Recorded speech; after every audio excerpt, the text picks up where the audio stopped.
Bem, estamos de volta agora no segundo bloco, conversando com o presidente da Comissão Especial do Transporte Aquaviário, deputado Gilberto Palmares, e a arquiteta Iveli Ferreira, moradora da Ilha do Governador, sobre as deficiências e possíveis soluções do transporte aquaviário no estado. Deputado, antes do intervalo nós falamos sobre aquela onda. Eu gostaria que o senhor pudesse explanar alguma coisa sobre este assunto. O senhor acha que aquela onda de abril atingiu a embarcação que vinha lá de Charitas, me parece, né? Ela foi, assim, a gota d'água no copo, não?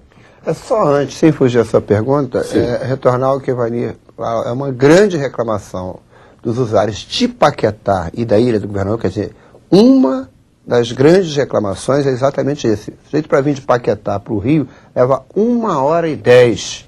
Para vir da Ilha do Governador para o Rio, 55 minutos. Quando já há condições, de 10 anos para cá, avançou também a tecnologia do setor, para que esse trajeto seja feito em muito menor tempo. Você vê que Rio-Niterói, 20 minutos. As barcas hoje, que funcionam, podem fazer em 12, quer dizer, teve uma redução de 40% do tempo. Exatamente nesse chocagem, Paquetá e Ilha do Governador, em que o trajeto é mais longo, você devia ter a preocupação em reduzir o horário. Então essa é uma das lutas que a gente tem travado. Agora, essa redução implica em maior velocidade, evidentemente. Isso. Sim. Mas essas embarcações que eles estão usando aqui, são eles próprios que dizem em Niterói, é o dado colocado por Barcas S.A., não sou eu que estou dizendo. O trajeto é 20 minutos, essas embarcações fazem com 12 minutos.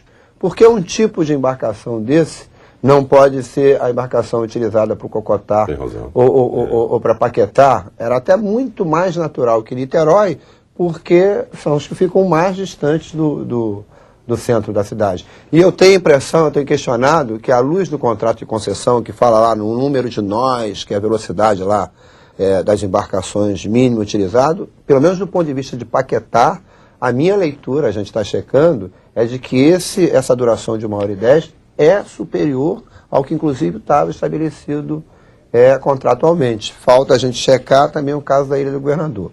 Esses acidentes, daí a preocupação, eu tenho dito sempre que a gente não quer ser alarmista, não está querendo assustar a população, mas primeiro, há vários casos concretos que se agravaram de um ano para cá.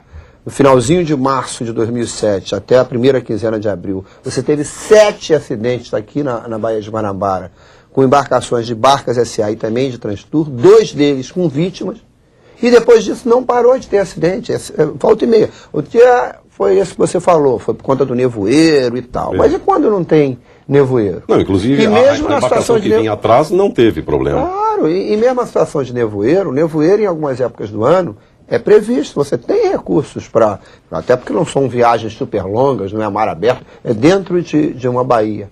Então tudo isso nos firma a impressão de que ambas as empresas, Barcas e Transtour, não têm qualquer preocupação com a qualidade e agora pior ainda com a segurança. Você já houve casos de embarcação à deriva, de ir à embarcação para atender, em tese, para tirar as pessoas que estavam na embarcação à deriva e ter acidente ali com o pessoal que foi socorrer. Então, além da qualidade, tem a questão da segurança. E eu digo o seguinte, eu acho que não dá para aceitar, porque há localidades que a questão de transporte de massa está cada mais violenta, mais necessária. A ilha é um caso, essa região que vai aqui para Niterói, São Gonçalo, idem.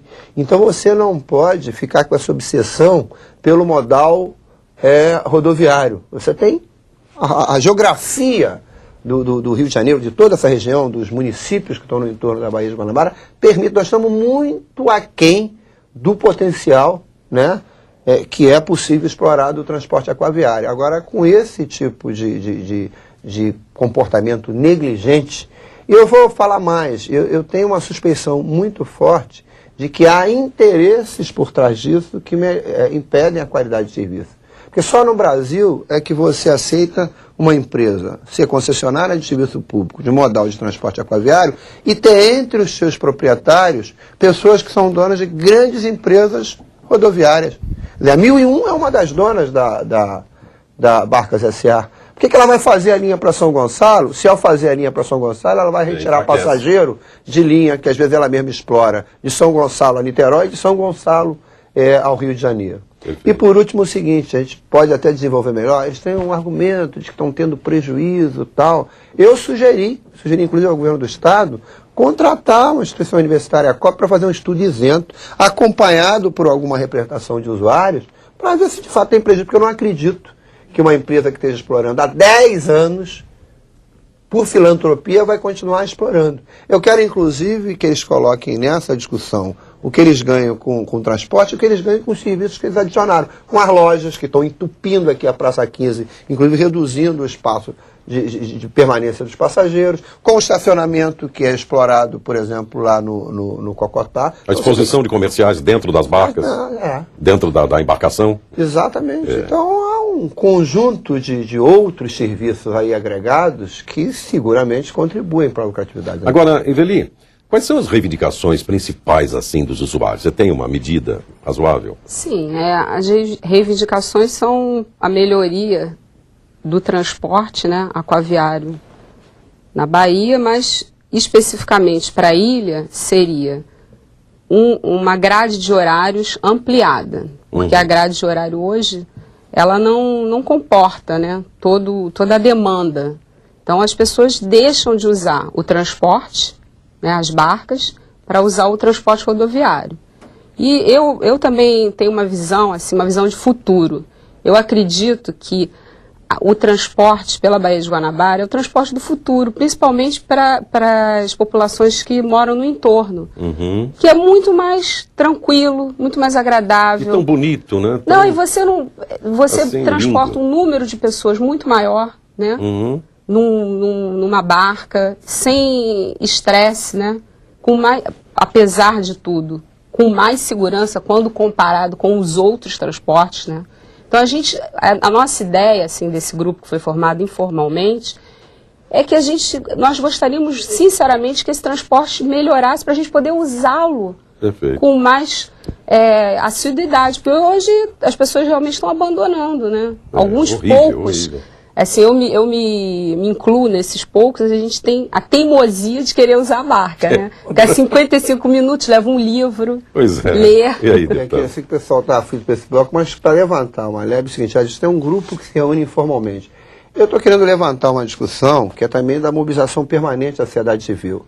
A legislação que fala de transportes concedidos, ela diz que o Estado, o poder concedente, deve incentivar a sociedade civil a se organizar em associação de usuários.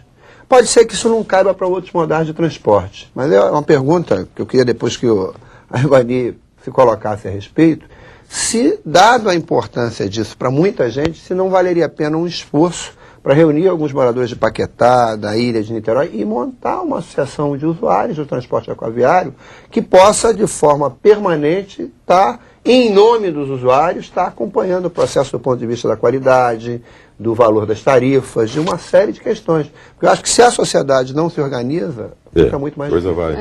Bem, então nós vamos para outro intervalo e paramos um pouquinho só e logo voltaremos. Até já.